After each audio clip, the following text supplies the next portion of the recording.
You have been told that wealth begins with what you earn, that abundance is a reward for effort, a prize distributed to the disciplined and the deserving, and if your bank account sits empty or barely moves despite everything you have tried, some quiet voice inside you has probably started to wonder whether the problem is you, whether you are simply not built for the kind of life you keep imagining.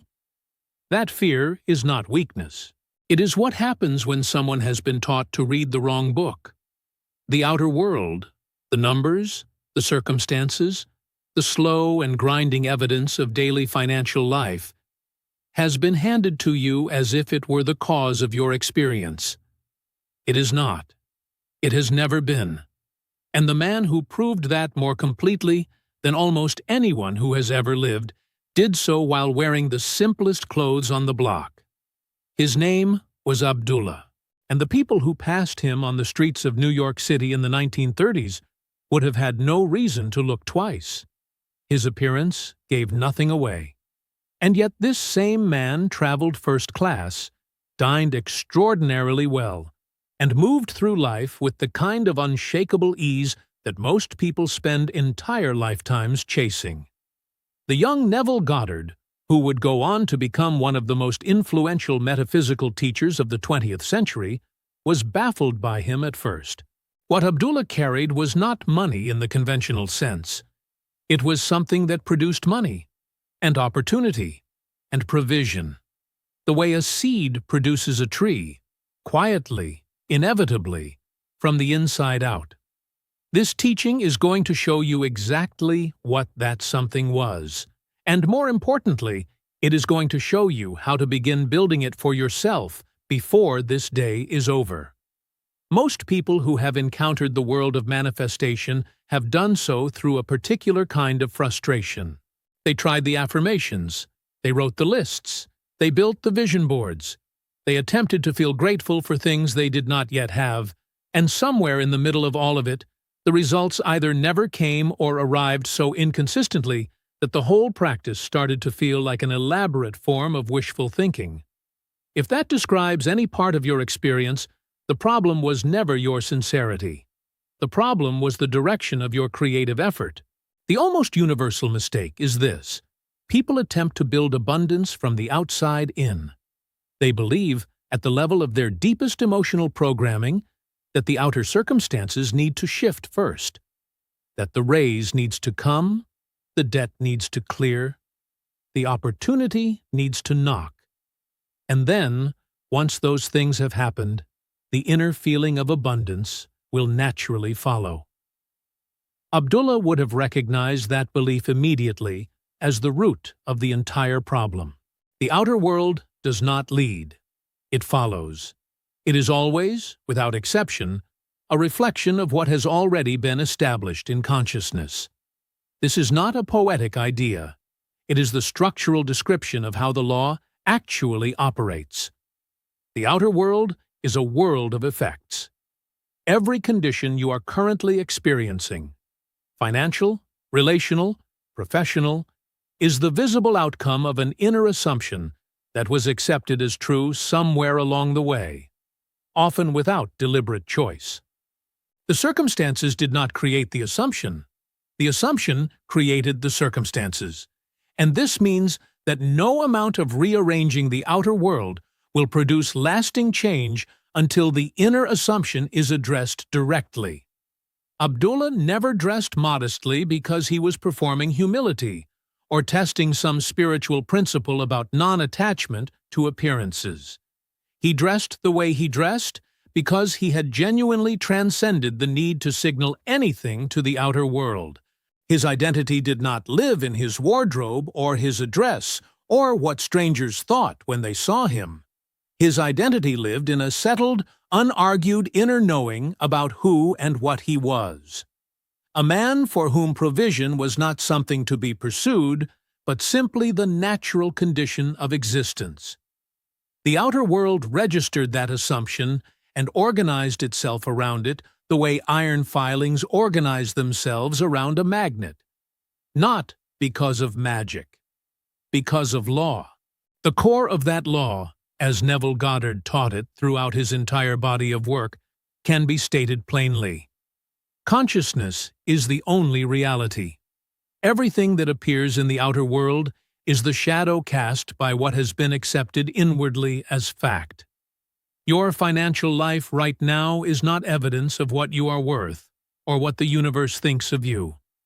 It is a delayed printout of what your deeper self has been quietly assuming about the nature of your experience. Change the assumption at that depth, and the printout changes. It has no other option.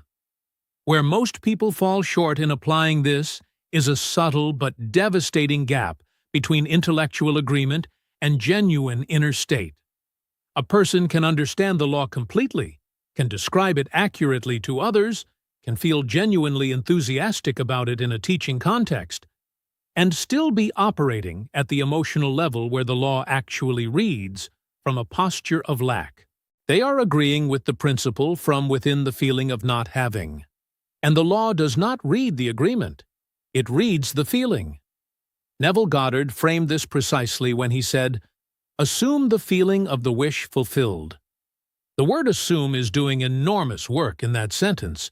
It does not mean pretend. It does not mean perform. It means inhabit.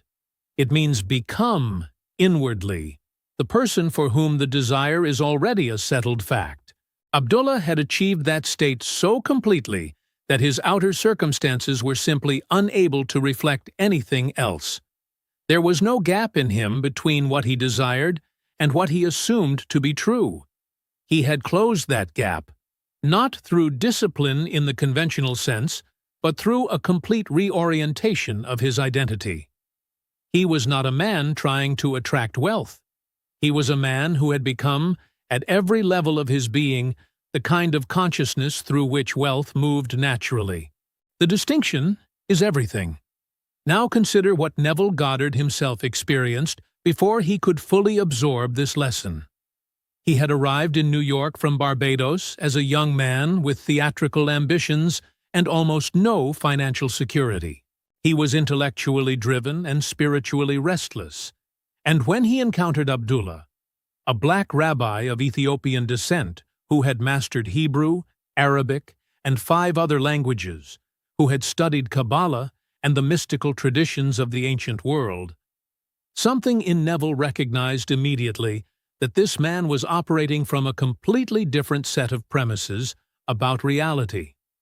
It was not Abdullah's knowledge that unsettled Neville. It was his certainty. Not the brittle certainty of someone who argues loudly to convince others, but the deep, undisturbed certainty of a man who has stopped needing the outer world to validate what he already knows. Abdullah walked through circumstances the way a stone wall receives weather, registering it without being altered by it. And when Neville, still bound by the logic of visible resources, once asked him directly how he managed to live and travel as he did on apparently limited means, Abdullah answered in a way that had nothing to do with money. He told Neville that he was already in Barbados. This was the period when Neville desperately wanted to return to his homeland, but had no money for the fare. Abdullah refused to approach the situation from a position of absence. He refused to acknowledge the framework in which going to Barbados was a future event that depended on gathering resources that did not currently exist. Instead, he told Neville to accept, completely and without reservation, that he was already there. To walk in the daily consciousness of someone who had already arrived. To feel, in his body and in his inner atmosphere, the reality of being home. Not as a visualization exercise performed at scheduled intervals, but as a continuous assumed state. Neville went home to Barbados. The means came through a sequence of rapid, entirely unpredictable events that logic could not have anticipated, and they materialized almost immediately after Neville genuinely shifted his inner assumption rather than simply wishing the shift would happen. The outer world moved. It always moves. It moves because it has no independence from the inner world that produces it. This episode sits at the absolute center of what Neville Goddard would spend the rest of his teaching life articulating.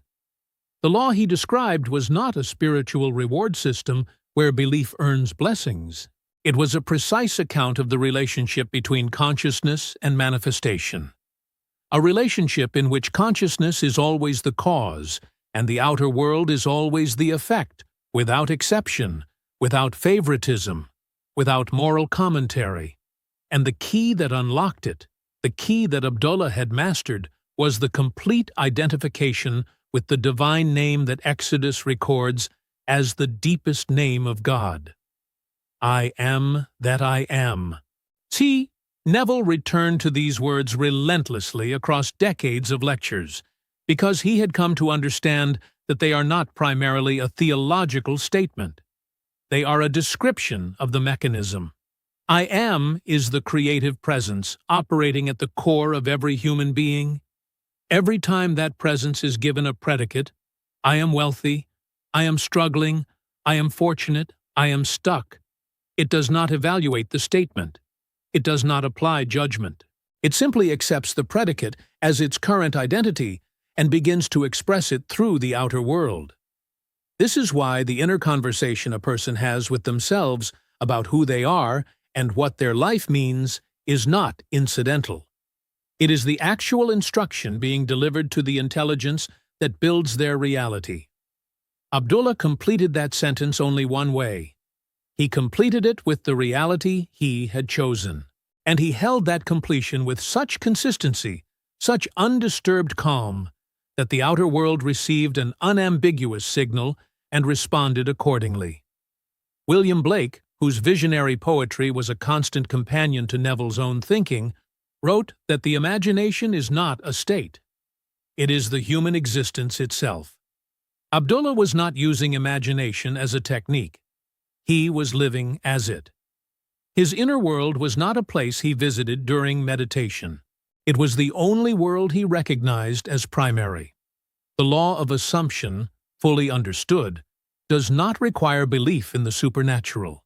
It requires only a willingness to accept that the inner world is causative and the outer world is consequential, and then to act on that acceptance with the same practical seriousness that a competent engineer brings to building a bridge.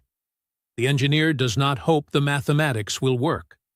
The engineer applies the mathematics and expects the structure. Abdullah was that kind of practitioner. He applied the law with engineering precision and expected the result. Where Neville's teaching gets practically urgent is in the question of how to actually generate the inner state that the law responds to, especially when the outer circumstances are pressing in the opposite direction. The technique Neville described, which he sometimes called living in the end, and sometimes illustrated through the image of eating and drinking with the rich in imagination, is built around a specific practice tied to the threshold between waking and sleep. As the body moves toward sleep and the ordinary critical faculty of the conscious mind begins to relax, the subconscious becomes particularly receptive to impressed states. In that window, Neville taught, a person should construct a brief, vivid, emotionally alive inner scene, not a montage of desired objects, but a specific moment that implies the desire has already been fulfilled. The scene should feel real in the way that memory feels real. It should have the texture of something that already happened.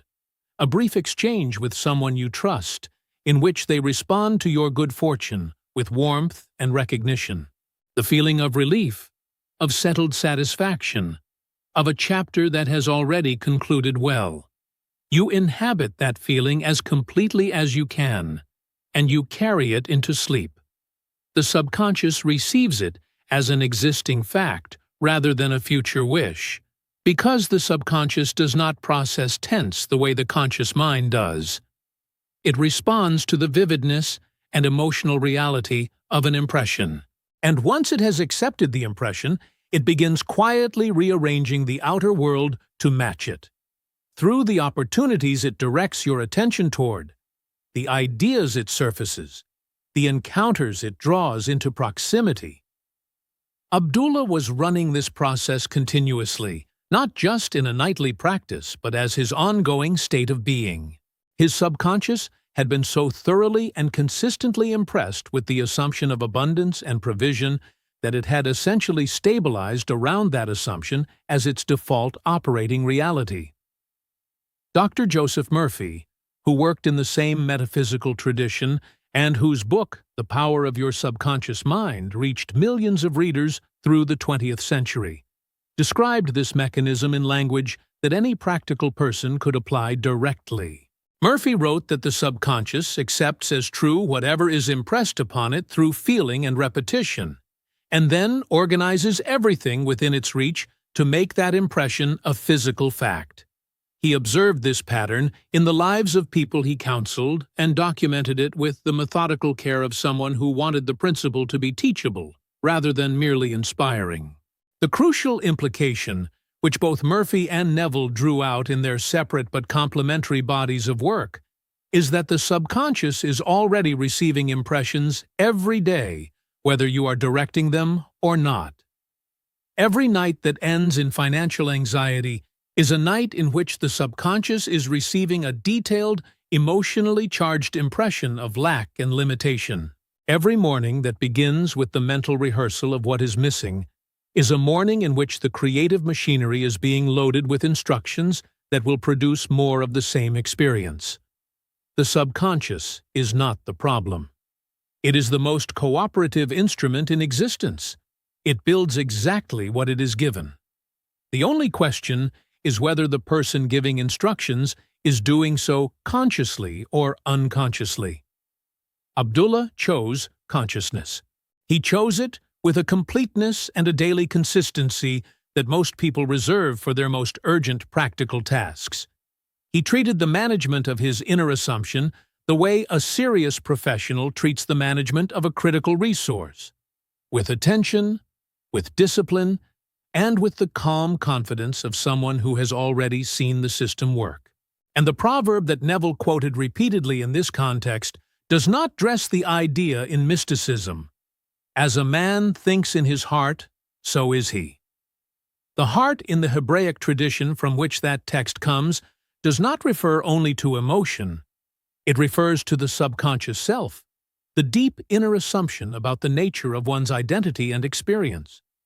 What lives there is what appears in the world. This is not metaphor dressed up as wisdom. It is a structural observation about how consciousness and reality are related. Neville spent his entire teaching life arguing that the Bible, read with this understanding, is not primarily a historical document or a theological instruction manual.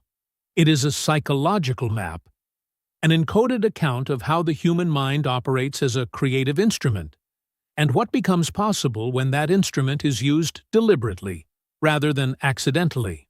The opening of the Gospel of John, which declares that in the beginning was the Word, and that the Word became flesh, is not a statement about distant cosmological history. It is a description of the process by which every human experience is created. The Word, the inner assumption, the felt conviction, the state of consciousness accepted as true, becomes flesh. It takes form. It walks into your outer world as the circumstances you then have to live in. Abdullah had understood this so completely that his outer life had become a direct and undistorted expression of his inner world. Nothing in between. No gap between what he assumed and what appeared. The clothes he wore told the world nothing true about him, because the world of appearances was simply not where he lived. The metaphysical resolution of everything this teaching has moved through comes down to a single recognition. Abdullah was not exceptional in his access to this principle. He was exceptional in his application of it. The law does not belong to initiates. It does not require decades of study or a particular spiritual lineage. It requires only the willingness to accept, genuinely and at the level of felt experience rather than intellectual agreement, that the inner world is the real world, and that dressing the mind in the reality you desire before the outer world offers any confirmation is not delusional optimism, but the precise and ancient method by which every lasting transformation begins. Neville Goddard gave his students a clear and actionable summary of Abdullah's entire life philosophy when he wrote, "Man's chief delusion is his conviction that there are causes other than his own state of consciousness. Every circumstance you have attributed to the economy, to timing, to the decisions of other people, to luck, all of it is the downstream effect of an upstream assumption. Change the assumption with the sincerity and consistency that Abdullah brought to it, and the downstream effects must change. The river does not argue with the source. The invitation this teaching carries is not to believe harder or try more. It is to assume differently. To walk through the remainder of this day carrying, somewhere beneath all the ordinary noise of activity and obligation, the quiet, settled knowing that you are already the person for whom your desired reality is natural. Not performing that identity for anyone. Not rehearsing affirmations with one eye on the bank account, waiting for evidence. Simply being it, the way Abdullah simply was it, in his modest clothes, at his well-furnished table, on his first-class journey. Because he had decided, at the only level that creates anything, that there was no other way to be. If what has been shared in this teaching has shifted something in the way you understand your own creative power, then this community was built for you. Subscribe to the Goddard Code and become part of a growing body of people who are taking this law seriously, applying it to real financial circumstances, real relationships, real creative ambitions, and discovering what Neville Goddard spent 40 years trying to tell anyone who would listen. New teachings arrive every week, grounded in the same deep well of metaphysical truth that Abdullah drew from and that Neville translated for the modern world. You were not directed to this content accidentally. The same law this teaching describes brought you here. And as Neville Goddard said, with the full authority of a man who had tested these principles across an entire lifetime, you are already that which you are seeking. Now, go be it.